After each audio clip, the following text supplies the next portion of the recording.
All right, we're officially live, guys. We're going to give a round of applause for getting to this far, right? I mean, you've got to celebrate all your successes, right? Absolutely. How you been, Jacob, my friend? Really good, buddy. Happy Easter. Happy Easter. What's going down? Man, I'm just pumped about Success Sundays. I just know that when great people get together, really, really good things happen. Yeah, I can't wait, mate. I can't go. It's a pleasure to collab with you on such a inspirational platform, my man. Absolutely, my brother.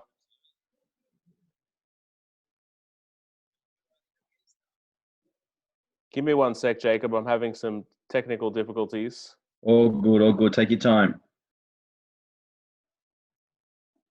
Okay, I was getting tons of feedback. Okay, we're officially live.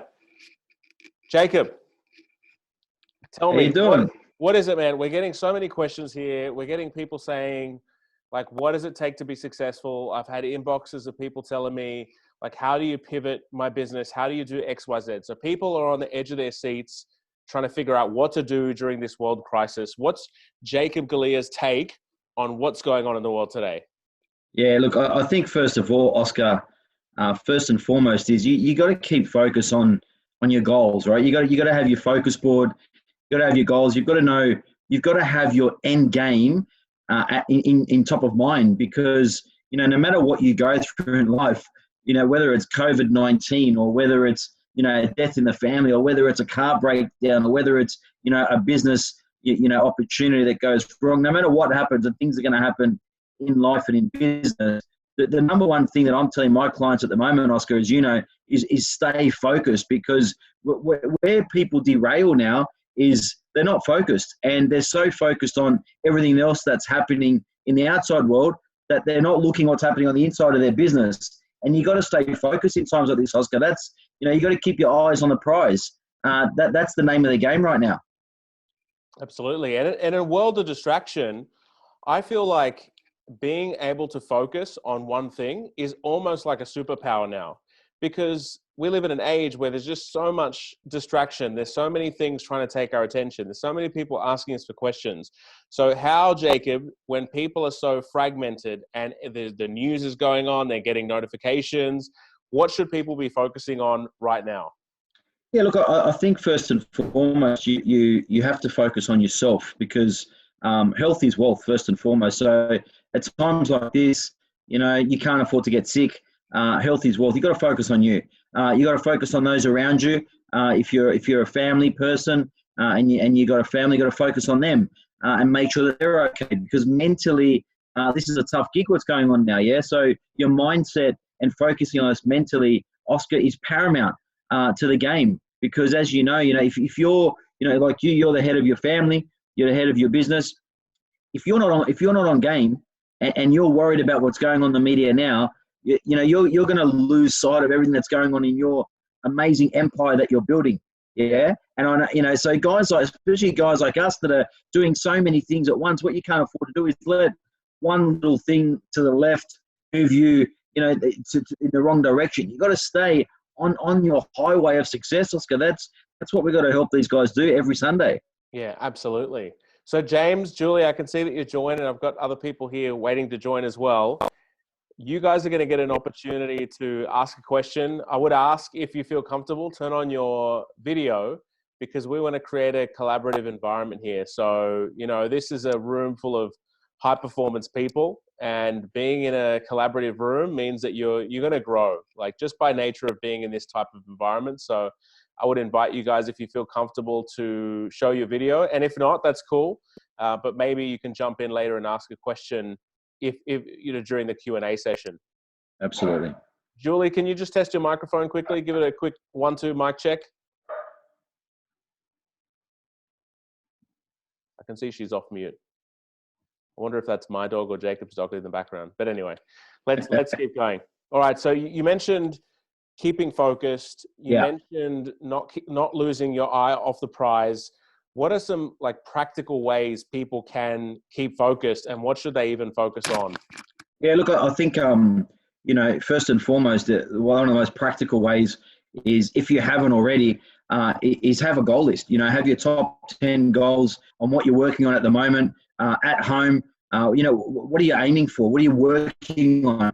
The next thing that I'm doing at the moment is educating yourself. I'm, reading my head in books all day long. All the stuff I didn't get to read before because I was working 20 hours a day, Oscar. I'm using this time to read and rock and roll. And there was all these books that I bought that I didn't get to finish. I'm like, right, let's read, because you got to learn. You got to learn to earn. Yeah. So if you're not learning, you're not going to earn. It's a learn and earn mindset. So for me, it's educate yourself. Another thing I'm doing is training really hard. Go for a run. Take this time to focus on you. Get your body fit. Get your soul strong. Your emotions strong. So when this is over and you come back out to the big bad world and everybody's fighting for their existence again, you're stronger, you're smarter, and you're fitter than anyone else. Yeah, absolutely. I agree with that. I think I've been thinking about this a lot, actually. I feel like there is a great power in the ability to keep a strong routine. I feel like the more developed my routine becomes, the more successful I become, the more easily it is, or the easier it is to double my income. Because that's been a goal of mine for the last few years, just to keep doubling the income. And I find that if I'm not performing the way that I want to perform, it comes down to a routine issue. If I'm not responding emotionally to the things or if I'm responding in a way that's not appropriate to how I want to respond, I can kind of walk back through my day and go, okay, did I exercise today? Okay, maybe I didn't exercise. Maybe that's why I don't feel good. Did I read today? Okay, I didn't make the time for reading. Maybe that's why I don't feel good. Did I get up at the time that I said I was going to get up? And then that is potentially a reason that I don't feel so good. Because, Jacob, as you know, we have to be hyper proactive. Yeah. And so many people get caught up in this paradigm of reactivity. They react to their emails, they react to their phone calls, they react to their notifications, and all they do all the time is react. And so the power and the growth and the success comes for people that are hyper disciplined, that are hyper aware of their emotional states, and that are hyper aware of the fact that it's really about routine. And if you focus on developing that strong routine, you're going to become more successful. Do you agree with that statement, Jacob? Do you have anything to add to that? Look, I don't think I probably couldn't have said that better. I think being an ex-black belt in Australian karate team, we're all about discipline and routine.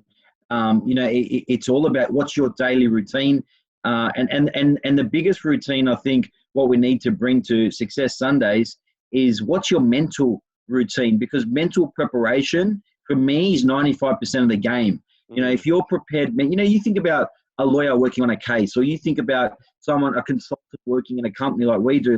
It's all the pre-work that you do before you get in there that helps you win. Yeah. So for me, routines, everything. What's your daily routine? But mentally, what are you doing mentally? We know, you and I, Oscar, and what this is about is success is an inside job. And that's what I said to you before. I'm spending a lot more time now reading and developing even further and using the most powerful muscle that we have, our mindset, to really help these guys get on the next level, because without it, there's no game. Yeah, absolutely.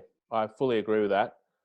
All right, James, are you there? We're going to jump into a little bit of Q&A. It's going to be a bit interactive. Can you hear us, James? Yes, I can. Yeah, I can hear you. Yeah. All right, man. You get a chance to shoot a question, or maybe if you want to do a 29-second pitch on what your business is, just let us know how we can help, man. Okay, I am owner-operator, 25 years in the industry for electronic security. Been doing my own business properly now, so for the last 10 years. Before that, I was employed by other companies. I would like to obviously sustain more growth and get to the point where I can employ, more staff instead of using subcontractors all the time. That's about it, really. Yeah. And good to see everyone there. Awesome. Jacob, do you have any follow-up questions, or do you want me to ask some follow-up questions? I'll ask one and you ask one, Oscar. Hey, James, thanks for jumping on. I think first and foremost, quick question for you. I heard, you've been running this business for some time, and you want to, the key is to get some staff on board and stop using subbies and really grow, right? Yeah. I think one of the first things that being a business coach, working with some amazing companies around the world. The thing I want to ask you is, do you have a business plan and business goals strategically mapped out for the next 5 years? No, I don't. I've just always been taking the same approach as other people that I've seen in the industry, and that's just to keep on putting on more and more monitored clients and trying to grow that way, but it's very slow. Yep.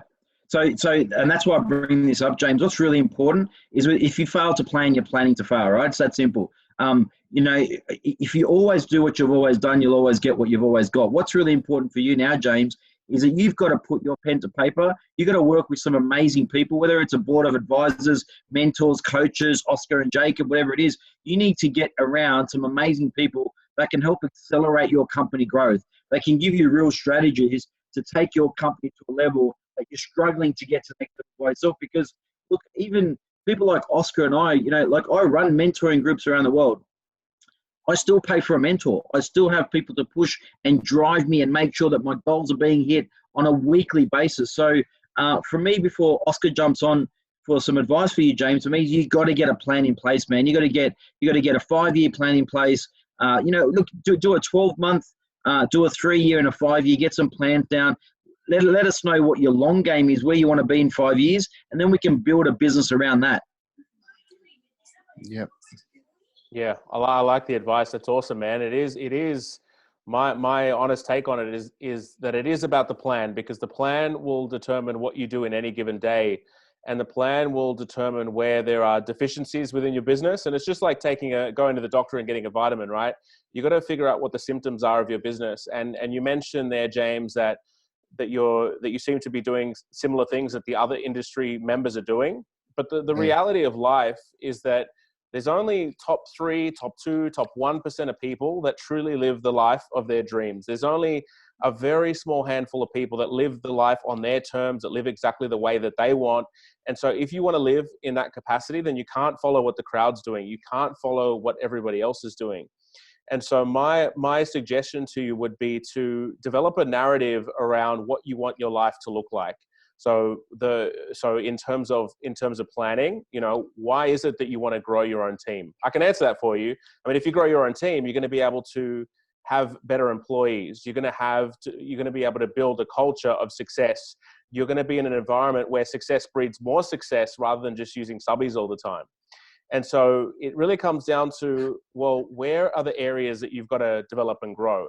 And so what got you to where you are today? I mean, this is a cliche, right? What got you to where you are today won't get you to where you need to be in the future. But the thing about that is that the skills that you need in order to push you to the next level are completely outside of the scope of your comfort zone today. The things that you need to get to the next level are things like branding, things like sales, things like marketing, things like building strategic relationships, things like building irresistible offers in your business so that you can speak to anyone and you can tell them exactly what your offer is and they'll want to buy it. And so when we get down to engineering a business, we've got to engineer every single thing, every conversation that we have, every sales script that we have, every repair that we do on the back end after they become a customer. And we start to become systems thinkers in order to identify where the problems are in our business. And if you can start out with that kind of planning, then in the morning when you wake up, you're going to focus on that plan and you're going to start to move mountains in the morning. What do you do in the morning when you wake up, James? What's your kind of schedule? What's your ritual? Yeah, it's pretty boring, really. Just get up, get dressed, and put the coffee machine on, and then out the door and try and beat the traffic. Okay, awesome. Yeah, it's not really anything super exciting. Jacob, what's your ritual?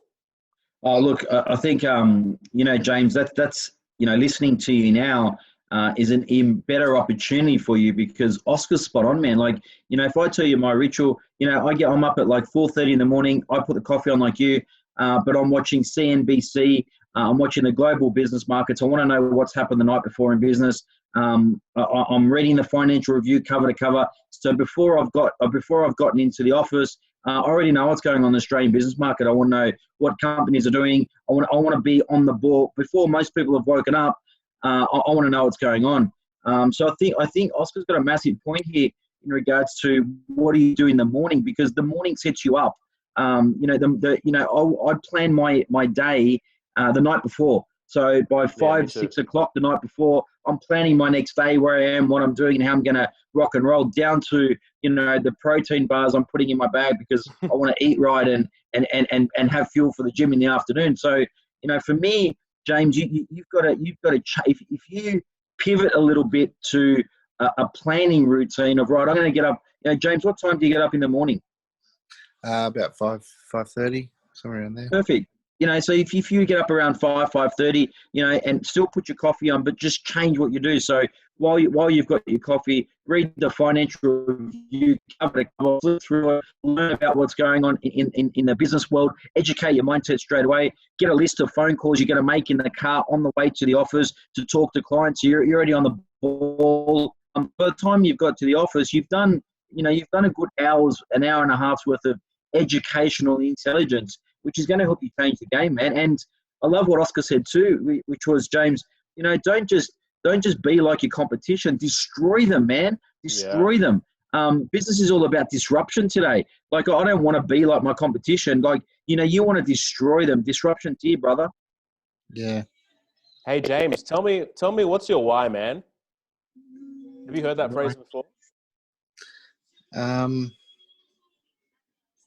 No, I haven't actually, but why am I doing this, you mean? Or Yeah, so there's a philosophical truth in anyone that wants to achieve anything of success, and that is that whenever you try to do something, resistance is going to come after you and it's going to eat you alive.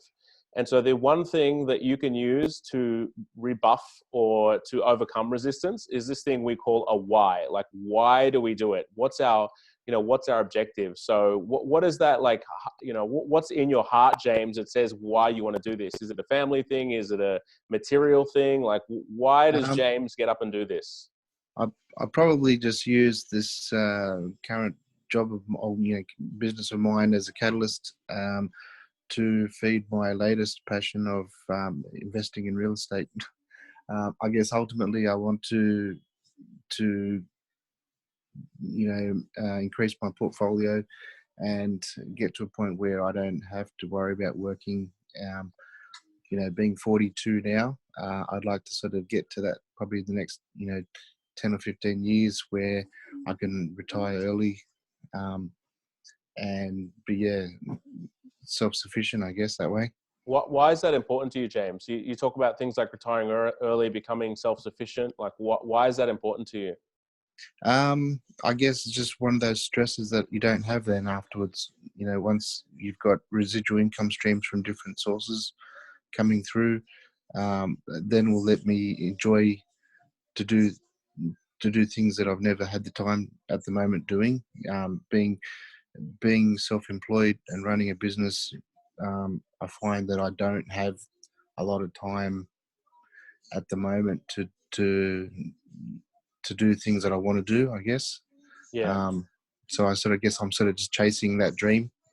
Yeah, that's awesome, man. You got to have a dream. Like, that's why everyone gets out of bed in the morning, right? It's all about having and holding on to that dream. So I think if you can implement something for today, it's like when you get up in the morning, don't live by the program that you've already set. The 40 whatever year old James has created a program for himself that says he gets up, turns the coffee on, does the same routine every single day, and you end up in that program. And if you want to live that dream, James, then it is about changing that program and living in line with what successful people do. And it is, again, a philosophical truth that you got to protect your morning. My routine, I get up, I read. It's the first thing I do. I read a book. I speed read. So I've learned to speed read. Then from there, I'll have my coffee. Then from there, I'll work out. Then from there, I'll stretch. I'll meditate. Then I'll read a ton of news articles. Like Jacob said, the Financial Review. I'll find out what's going on Entrepreneur. I'll go Forbes. I've got Google alerts set up to tell me everything that's going on in my industry. And so before everyone else gets out of bed in the morning, I've already dominated everyone else. And there's people that probably get up earlier than me. That's fine. There's enough money to go around for everyone. But at the end of the day, James, if you want to live that dream and that purpose and be a doer rather than a dreamer, then you're going to have to change some stuff in your routine. And I can't emphasize enough how much routine is so critical to your success, James. Yeah.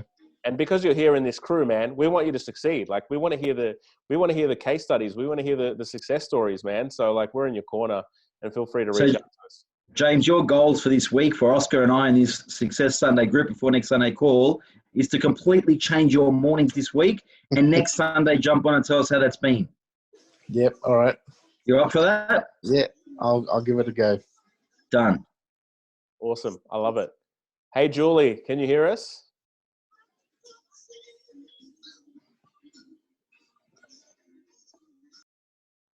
I don't know if Julie can hear us. Hello, Julie. Julie, I've unmuted you. Hello?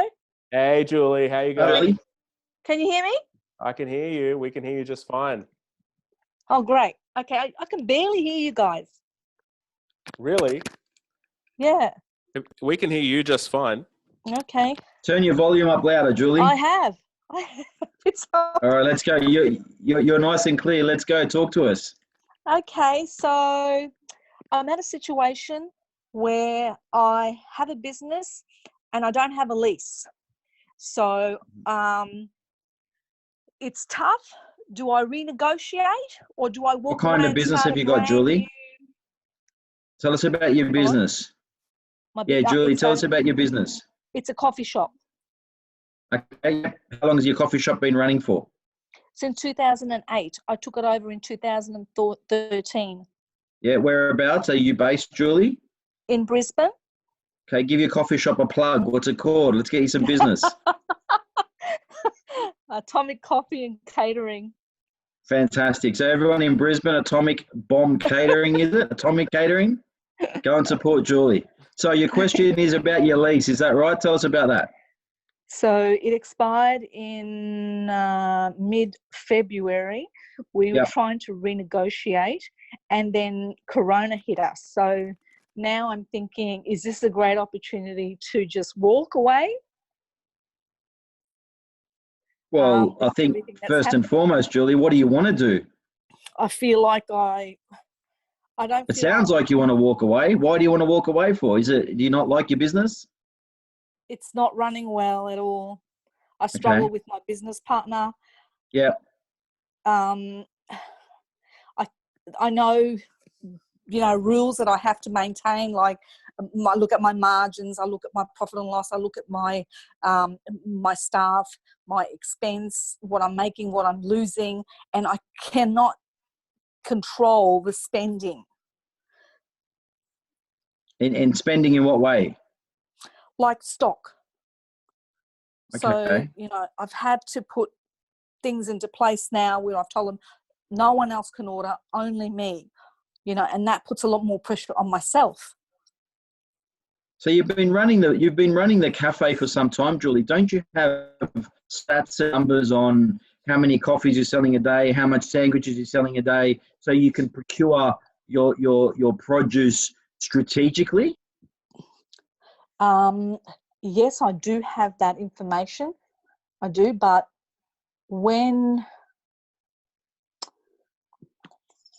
my background has never been this business. And my brother it has been his business, his background.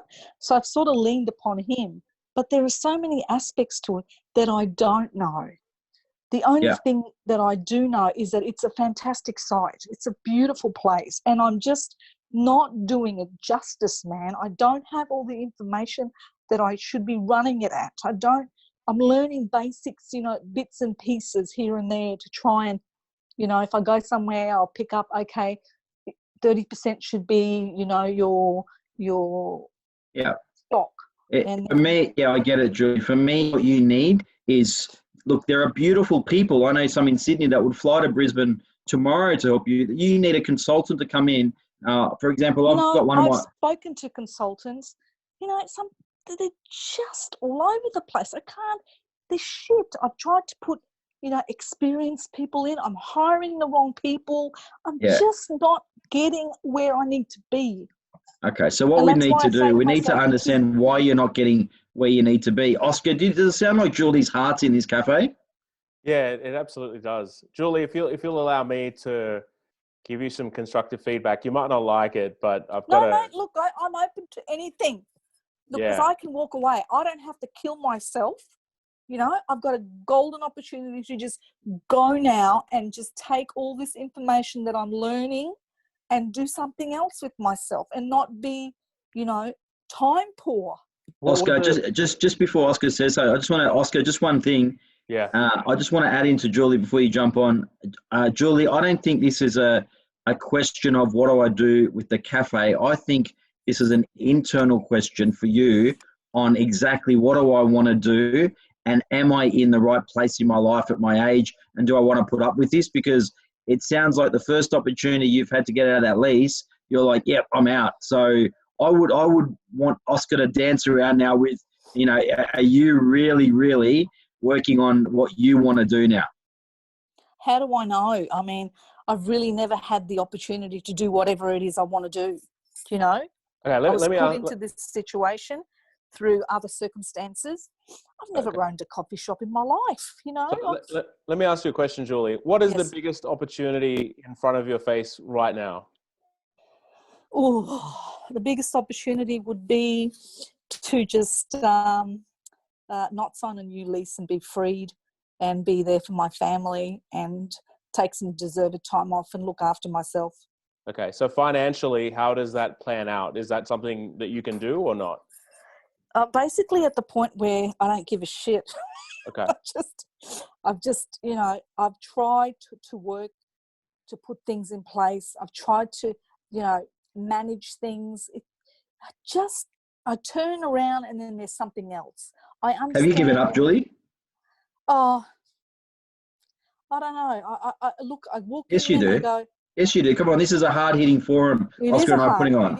It is. And I am Speak your truth. Have you given up? I'm 50-50. I look at it and I go, there are things in here I know I can change. So with this corona thing, I've actually been able to cut down on my electricity power. You know, look at how I can make money on it, how I can save. So it's actually got me thinking, you know, how do I do this and how do I do that and be more creative? You're probably saying, you know, these are little things, but it all counts. I'm gonna throw some stuff at you. Okay, so number one, I think you've got a control issue. I do, definitely. I think that you feel that if you delegate it, it'll never get done as good as Julie can do it, and therefore it doesn't get done. I say to them, I don't want you to order the stock for the milk. We don't need any milk. What happens? Milk comes in. I mean, how stupid is that? That's a simple thing. No, I get it.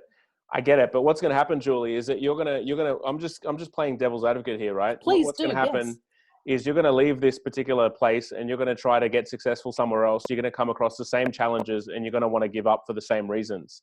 So we have this. We always self-sabotage as human beings when we feel scared or when we don't know what is around the corner or where we feel like we're outside of our comfort zone. All we want to do as a human being is run away, hide under the covers and just give up. But the glory or the success will come into when you push into being a leader. And leaders do not micromanage. Leaders do not control everything.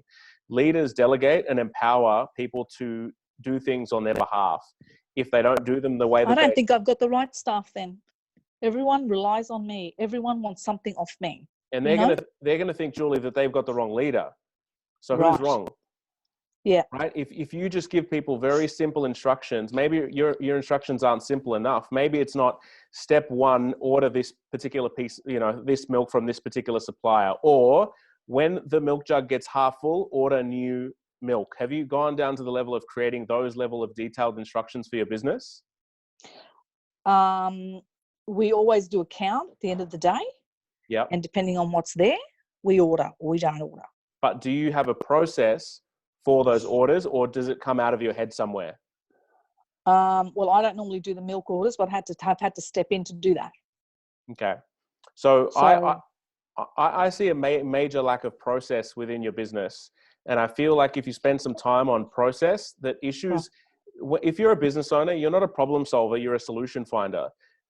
Problem solving means that your problems are going to come up over and over and over again, and you're not going to implement solutions to solve your problems. So if you ever come across the same issue twice in your business, that's your fault, nobody else's fault. That's not an employee's fault. That's not the government's fault. That's not anyone else's fault but your own. So Yes. then if you're working with a partner and you tell him, okay, you're in charge of this and I'm in charge of that, right? Yep. And he doesn't pull through, what do I do? Time and time again, what do I do? You have to, if you've had a situation where you sit down with the partner and you say, these were my expectations of you. This is what you committed to me. You didn't commit it to me. Why didn't you achieve your milestones that you said you were going to achieve? How can I do that when, he thinks he knows everything and he's related to me? You got to have the hard conversation, Julie. I do. We end up Absolutely. fighting. It's black and white. Yeah. He made an obvious mistake. He won't accept it and say, shit, I forgot to do that. I'm so sorry. I've got to fix this up. I've got to step in there and do everything. It's like, if I don't do it, it doesn't get done. Julie, I've got to remind you that everything that happens out of our life is a result of a behavior that we've displayed. So if we can't get the right level of... Well, I can't change his behavior. But you can change yours. And you can approach him in a very different way that will get different resuls. Are you serious? I'm very serious.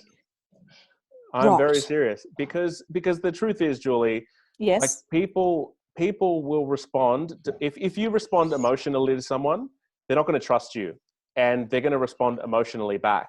So as a leader, you have to become very level-headed, and you have to start talking facts rather than allegations, rather than blaming, rather than accusing. It's got to be very, very structured feedback, and it's got to be very serious. And if, I think there's a relationship issue you've got to repair there and spend some quality time together and reconnect to, are you married to this person or he's your partner? No, he's my brother. Your brother. Okay. So that's a very difficult one, right? So you're going to have to have the hard discussion. Yes, that's fine. But also set up consequences. All right. So let's push this forward then. If I've already done that, I'm not an aggressive person. I see things for what they are. I explain it to him rationally. I'm very, very calm in my approach. But then he flies off and carries on like I'm attacking him, and it's nothing like that. I have tried to negotiate. I have tried to see reason. I have tried to explain, this is how this needs to be done because of this. And it's like, just can't get through, man. I think you need to get your brother on the Jacob and Oscar show, and we'll do a Dr. Phil session and get you guys to work it out. Won't last 2 minutes, mate. He'll shut this down. He'll just carry on like a dickhead, and then nothing gets resolved. Then, Julie, you've answered this for yourself, right? Let's. We're a hard-hitting segment here, and we're going Please be. Then you've answered this for yourself. Is you're basically saying you're in business with a person that you can't get on with and he's not listening to you. And the decision that you're looking for is, do I get out now while I can? Because COVID-19 has given me a golden key to run away and get out. Sounds like that's what you want to do. And that's what I said to you before. The thing is, it's not even about you and your brother anymore. What it's about now is go back to you and say, can you see yourself doing this for another 10 years, loving it, learning it, investing money in it to the next level? Because or you see yourself going, you know what, COVID-19 has given me a golden key and I need to get the hell out of this before me and my brother kill each other. That's what you need to come up with. Can I ask a question, Julie, about that? Please, yep. Who has the decision-making authority in the business? Who is the majority shareholder? I do. Okay, so there's two options here. You can either try again and try much more reasonable around having that conversation, like Jacob said, doing some goal setting some KPIs, setting some consequences if things don't pan out the way that you want them to. You could try that approach. Or the other approach is to, use your authority as the business owner to exit him out of the company. Sometimes, Julie, there are people that we can't have in our company. That's just the reality. How do I exit someone out that doesn't want to go? How do I do that? How do I tell him you leave? It comes down to that KPI plan that you said, right? It's coming down to having the conversation, setting some goals, talking about those goals, seeing if those goals are achieved, seeing if there's a behavior change. I mean, I've had to manage people in my business that just have a terrible attitude towards everything, right? And it is annoying, which is why it's so important to hire the right people. Because if you hire the wrong people and you spend all your time telling them why they didn't do the right thing, or maybe their attitude sucks, then it's a waste of everybody's time. And the best type of employee that you can have is someone that has a good attitude. And it sounds like the issue that you have is an attitude issue rather than a delivery, rather than a job performance. It is an attitude issue. And so... No, it is job performance too. Your coffee should be at a high standard. There are but job performance comes from attitude, Julie. You got to understand, attitude is the temple where it all stems down from, right? If you've got a good attitude, you do a good job. If you have a bad attitude, you have bad performance. Yeah, but he's great at sales, but he's not good on detail, mate. He doesn't follow through. So let him go out and do sales and get someone else to do all the detail. Like, have you got defined job descriptions here between the both of you? No. There's the first problem there. It's like, So when do I get the time to do that? I mean, really, you know how much detail that needs? I've seen job descriptions. They have to be, you have to outline. Julie, this is your brother. It's not a job description for the CEO of AMP, right? It's a coffee shop. You sit down while your coffee shop's not open in the next week, or while you've got an hour spare, and you write down with a pen and paper here a 2-paragraph job description of what his job is. Keep it simple, stupid, the KISS strategy. Yes. It sounds like you're bouncing around this a lot. Let's get hard hitting, right? If a job description is too hard, then make it easy. Download a job description of what he should be doing, rewrite it for him, and get him to sign off and say, let's agree to this. Let's have forward-moving language, not, oh, but you don't understand, but he argues and he this and he that and he won't do it. It's like, what do we have to do to get him to understand it? What do we have to do to get him a short job description? And what do we have to do to either move this relationship forward, get him out so you can run it the way you want, get you some advice, get you some business coaching around, or some consultants in there that are, there's people up there in Brisbane right now I could send in there that are experts in the coffee industry that I've worked with 24/7. I could send now, for example, Philip DeBella from DeBella Coffee in there now. That'll fix your coffee shop in half an hour. The guy's an absolute genius based in Brisbane. So I think... I have Philip DeBella's coffee. I've dealt with Philip DeBella. Okay, we'll get him in. I have Philip DeBella there. Okay, we'll get someone from his team in that is trained to teach your people and teach your guys. The company, you get experts around you is what I'm saying, Julie. Philip doesn't have anything to do with DeBella anymore anyway. I know, retail food group, but get someone from DeBella or retail food group from that industry to come and work here. Let's get some solutions in place for you and your brother, Julie. Yeah, I think you've definitely got to delineate between pre-sales and post-sales. So you've got to use the person's skills for what they're best at. Julie, what's your best skill? What's your number one asset as a business owner? My customers, my rapport with my customer. They come back. I'm there. Okay. I see what they want, attention to detail, freshness, all that. That's what they want. They want someone, who's going to just step them away from the office for 2 minutes and give them a different world, Yeah, absolutely. Well, hi, how are you? Bang, bang, bang. Freshness, smiling, happy, greeting, serving, upselling, all that. Yeah. Well, I think you should spend some more time doing that stuff as well, but you've got to develop the other stuff as well, like documenting what you want you and your brother to do, what you want your life to look like. I think you've got to do a bit of a cost-benefit analysis on whether this place is worth keeping or not.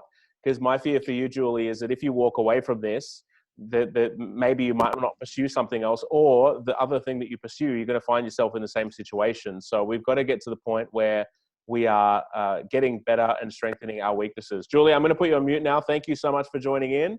Thank you so much, guys. I really appreciate it. I'm going to mute you, but still stay tuned. You've got a few actions for next week. I'm here. I'm not going anywhere. We want to hear from you next week, Julie, whether you've decided to stay Absolutely. or not. And we want to know what your plan is to get you and your brother on side. Because you guys are fighting on different teams right now, and a house divided will never stand. So awesome. All right, I've put Julie on mute. All right, James, Jacob, we've only got a few minutes left, buddy. What are your thoughts on the first heavy-hitting Success Sundays? Yeah, look, I think that this is exactly what this is about. It's about, already what we've done is we've helped James get up tomorrow morning with a plan, change his morning ritual. We've given him some education. You've told him clearly about doing some readers or leaders and owning your morning. And Julie's got a serious issue to consider. I don't feel Julie yet is over the line with that she wants to be in that business yet. I think she's got some internal are beautiful crossroad decisions to make of what the next 6 to 12 months look like for her. There's obviously some family issues in there that are going on, which, look, my rule in business, Oscar, never do business with family for these exact reasons. I've seen it in companies I sit on the boards on the last 20 years in business, and not too many of them go well. It's really, really hard. But she's in it now, and you've got to learn to deal with it and either run it and exit it. But I think that's what Success Sundays is all about, how do we bring real, no-nonsense business, a forum to people that can jump on, have some questions. If they can take one thing away from this Sunday session that helps them be a better person, I think we're going to have an amazing, year of Success Sundays, my friend. Yeah, absolutely. I think for me, the one thing that I think about is, when you ask a business owner, what's their number one skill, you've got to almost put a financial rating on what that skill is worth. So in Julie's case, and I know you can still hear me, Julie, and we love you and we think you're awesome, but this is more constructive criticism for you to grow. But when someone says to me, as a business owner, it's the friendliness, it's the upselling, it's the cross-selling, it's those kinds of things. Those skills aren't worth very much in the real world. You can pay people to do those things. You can pay people that are really fun, that are bubbly, that kind of can feel their way around. And a business owner's value is in just being a business owner, which means what? You're going to be awesome at sales processes, setting up systems, getting the marketing right. You're going to be awesome at recruitment. You're going to be slowing down your recruitment process so that you can sell the vision of your dream and what you're trying to do to get people to buy into that vision. You're going to be awesome at delegating, which means you're going to be setting up standard operating procedures for people to be able to follow easily and manage when things go wrong. And so they're some of the skills that you can't buy off the street. And if you do buy them off the street, they're bloody expensive. And so when we do things and when we focus our time as business owners on any given day, it needs to be on the highest, most, the things that we prioritize the most, which are things that move the needle in terms of revenue. And if we don't focus on the things that move the needle on revenue, then our business doesn't grow. We find ourselves in various situations. So that's kind of my litmus test on how a business owner is doing with the growth mindset and growing continually. Yeah, well said. Love it. And I think, look, let's take the tips from episode number 1. It's planning. If you fail to plan, you're planning to fail. Have a routine, whether it's a daily routine or a morning routine in place. For James, get that business plan going. Disruption is key. Don't be like everybody else. You've really got to try and disrupt. Netflix disrupted Foxtel and Uber disrupted the taxi industry. And that's why they're successful businesses, because they didn't want to be like their competition. They wanted to destroy them and bring a better new world model out. And again, Julie, I think, look, find your passion, find your love, because, COVID-19 shouldn't be an exit strategy. It should be time for you to re-engineer the way you're going to come back bigger, faster and harder than ever before, or make a decision and go, look, it's time for me to move on and look after my health and my family and do something else. So I think the crossroads is a beautiful place to be. And on Success Sundays, if we can help people cross that crossroad and get to the next level of life, well, this is going to be some fun. Yeah, absolutely. I'm pumped, man. And Same, so mate. for everyone watching live and the people that are here in this Zoom room, please make sure you share it. Please make sure you like it, subscribe it, share it with your friends, because this is really a forum for you to get help, right? Being a business owner is the hardest thing to do. There is nothing harder. Probably being a parent's a little bit harder, but the second hardest thing is being a business owner. But if you're a parent business owner, then geez, you've got a world of pain ahead of you. Yeah. But the thing is, it's hard. We're not going to lie and say it's easy, but if you know the right routines, if you know the right habits, if you've got a philosophical principle in your mind and you've got a bit of an algorithm for how to develop success, then you can be successful a lot easier. You can minimize your time to success. You can minimize your, the time it takes to double your revenue every single year. So these are the things we've got to focus on at Success Sundays. And thank you for your time, everyone, especially you, Jacob, you legend. You too, buddy. Loved your feedback, and I'm excited to do this journey with you. Oh man, we're gonna help people be successful. That's what I'm passionate about. Absolutely. Awesome. Well, we're gonna log off for everyone. Any final words from you, Jacob? Oh, look, I think, guys, just most important is through this Easter time, take time to be with family and take time to try not to stress and recharge, because we'll get through it as a nation and we'll be fine. I think now's the time to replan. Take the time that you're sitting there to think about, what do I really want to do? How do I want to exist when this is over? And come back out and, like a warrior and a gladiator, go and destroy your competition. build something that's going to be a legacy for the next generation to live on. Yeah, absolutely. Well, we look What about forward you, to- Oscar? What are your final words? Man, my final words are that people make more money in like a year during times of economic meltdown than they have in 10 years. Yeah. There is opportunity everywhere for people if they know how to look for it and if they develop the right routine. The fact that everybody's pushed to introspect and be indoors means that a lot of people are going to have a much harder time to be successful. There's going to be more distractions. There's going to be more things to do. The kids are going to be running around. You're not going to have great access to your team. And so this is the time where everybody's either going to go backwards or they're going to go forwards. They're not going to be standing still. There's a choice to make every single day when we wake up in the morning, and that is, do we go forwards or do we go backwards? And what we do with our routine will determine what choice you've made. And so like we said to James, it's all in the routine. So I look forward to next week hearing from James saying he's got an awesome routine in the morning. He's mind feeding, because the thing about our brains is that it's easy to be succumbed by negativity and everything that's going out there. We have to make our brains successful. We have to brainwash ourselves almost. People don't like it when I say brainwash yourself, but it's the truth. You have to program your own mind like we spoke, and I'm just pumped about next week, man. Thanks for asking. And Oscar, can we, if James or Julie's got any questions during the week, can they throw it on the page and we can put some business advice back and forth to them by Sunday, anything that they want, we can answer for them as well? Yeah, absolutely. So on the Facebook page, so it's facebook.com/groups/Success Sundays. You guys are probably already there. Just post your comments and any questions that you have, and we'll keep a closed interactive community so that we can help you out during the week if you need help as well. Awesome. All right, everyone. We'll see you next week for Success Sundays. Thanks so much for tuning in. We look Happy forward to Sunday. next week. Thanks, everyone. Bye.